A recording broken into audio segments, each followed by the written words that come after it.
Docker is one of the most famous container options currently available in the market. The Docker components include the Docker daemon that manages all the containers running on that host, Docker image, using which you create Docker container instances where containerized applications run, Docker registry to store these Docker images, and clients to build and manage these containers.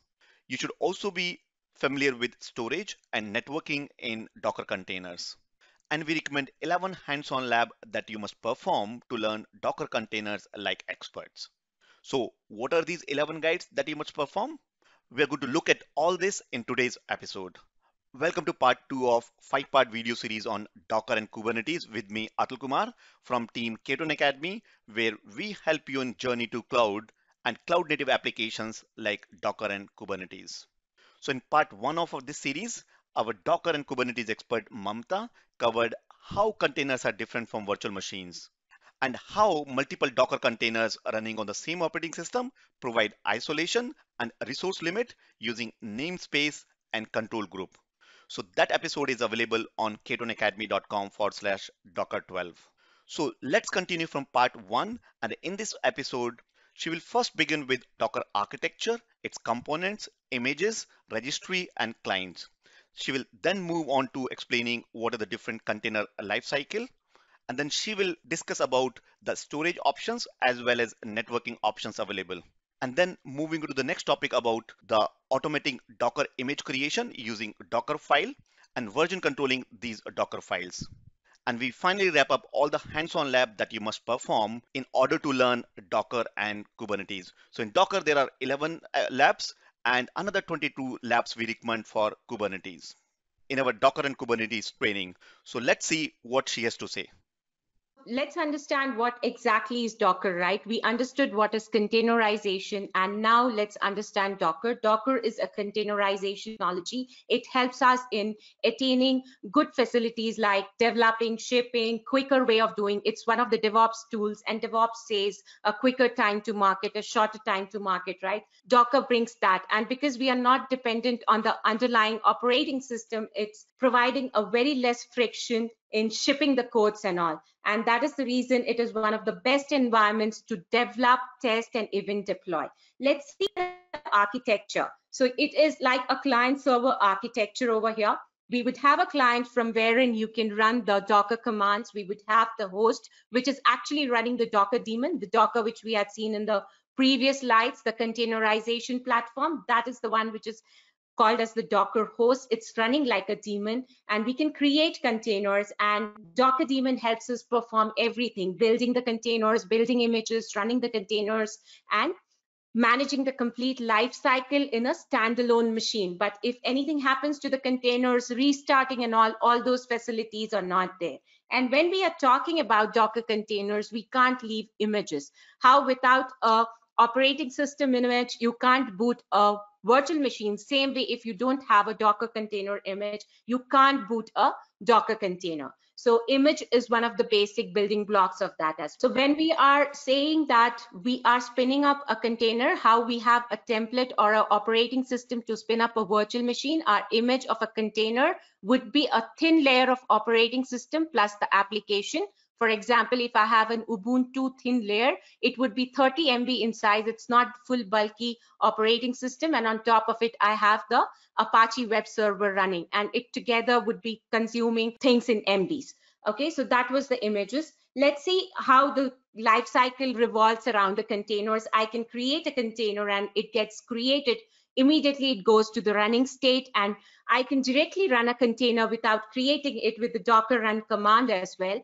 And it goes to the running state. In case I want to stop a container, I can do that with a stop command. So Docker comes with very good command line tools using which we can run simple commands and attain that isolation, attain that limiting, and run application within microseconds. In case I want to delete a container, I can run a Docker rm command and the container gets deleted.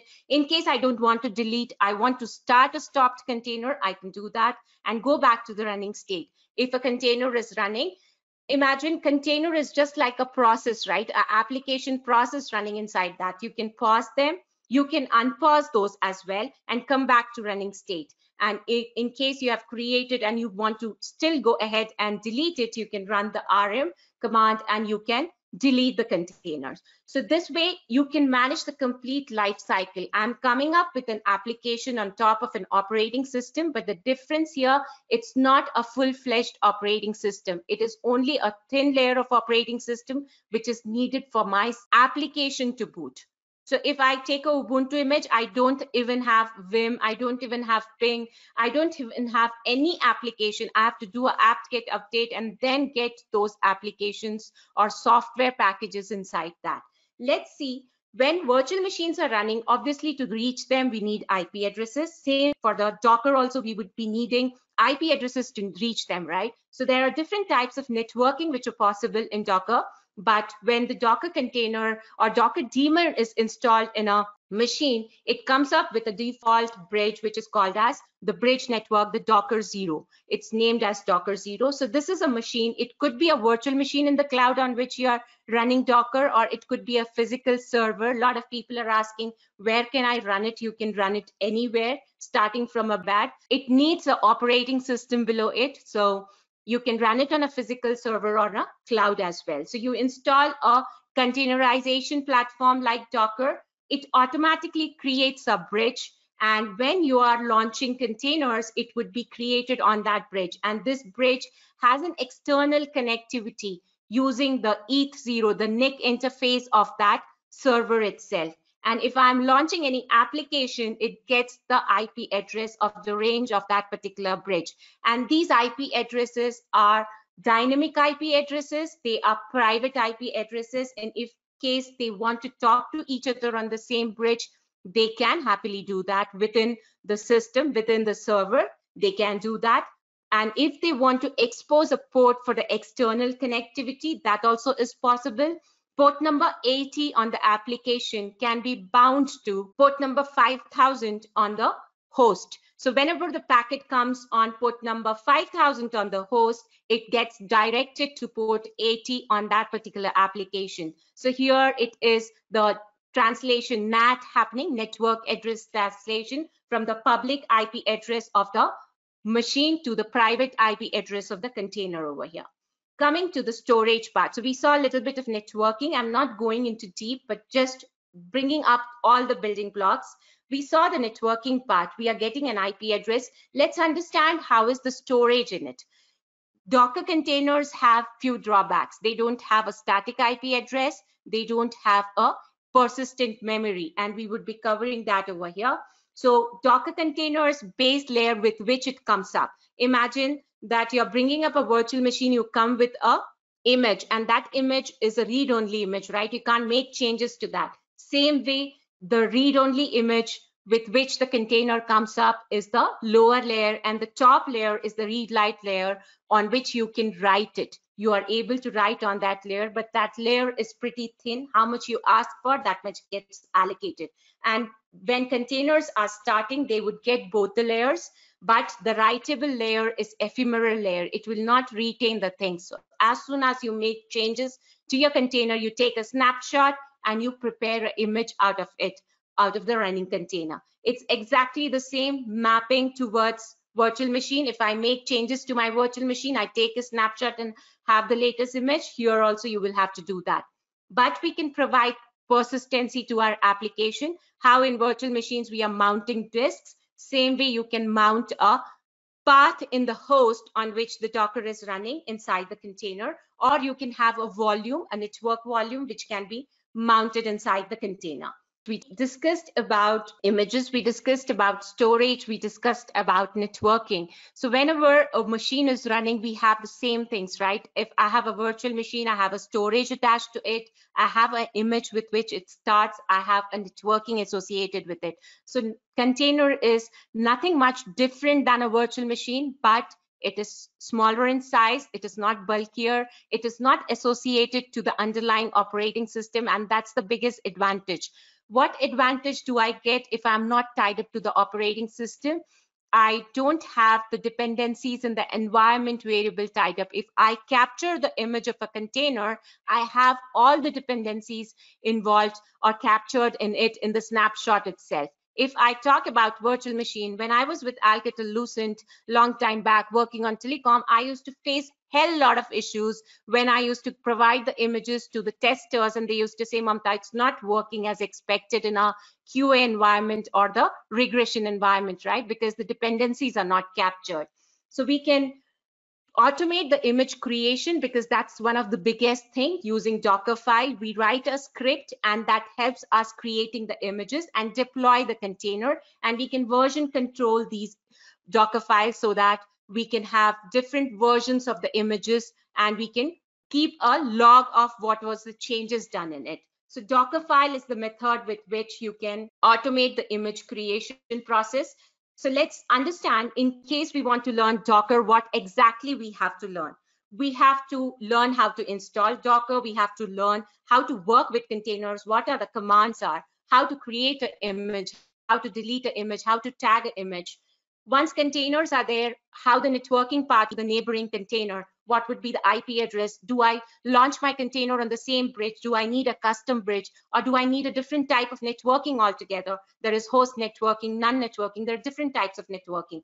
And once the networking is in place, we would go to the next building block of the storage, how to mount the persistent storage inside that, the storage and the volume, both the host path mounting and the volume. And once these are running, we should be aware how the logging is in place, how the storage drivers are, who is resolving our DNS and all that stuff, right? So those things has to be learned in depth. And then we would be learning how to automate the stuffs with Dockerfile, Docker Compose, and bringing up the complete application stack altogether. So if I have a web server and a database, I'll create two containers and make them run together. So here we covered the Docker part and we understood that containers are providing a lot of advantage, but I mentioned there are a lot of disadvantages as well, right? IP address is not fixed. The storage is not persistent. You're able to mount the storage, no doubt in it. But till the time we are talking about Docker, I never mentioned that inter containers or inter-host communication was possible. Like this, talking across host is not possible with plain Docker. And why is that? Because it doesn't have the capability of doing bridge-to-bridge networking. To do a bridge-to-bridge networking, we need something like a gateway bridge. And that is when the tools like Kubernetes and all come into picture. Well, that was Docker and Kubernetes expert Mamta talking about the Docker architecture and components on a video taken from one of our free trainings. So now, if you want to learn more on Docker and Kubernetes, so things like what is a Docker container architecture, networking, storage, and then what is Kubernetes and what's the difference between Kubernetes and Docker. We'll also talk about the certification for Kubernetes, which is Certified Kubernetes Administrator. So if you're interested to learn more, then I would like to invite you for a free approx 90-minute free training, and you can register by going to k2nacademy.com/Kubernetes02. Now, in the next part 3 of this 5-part video series, I'll bring her back covering Kubernetes architecture and components. We'll look at what is Kubernetes master node and then multiple worker node. We'll look at the component of master node, things like API server, controller, scheduler, etcd. And then in the worker node, we'll look at things like pods, kubelets, and kubeproxy.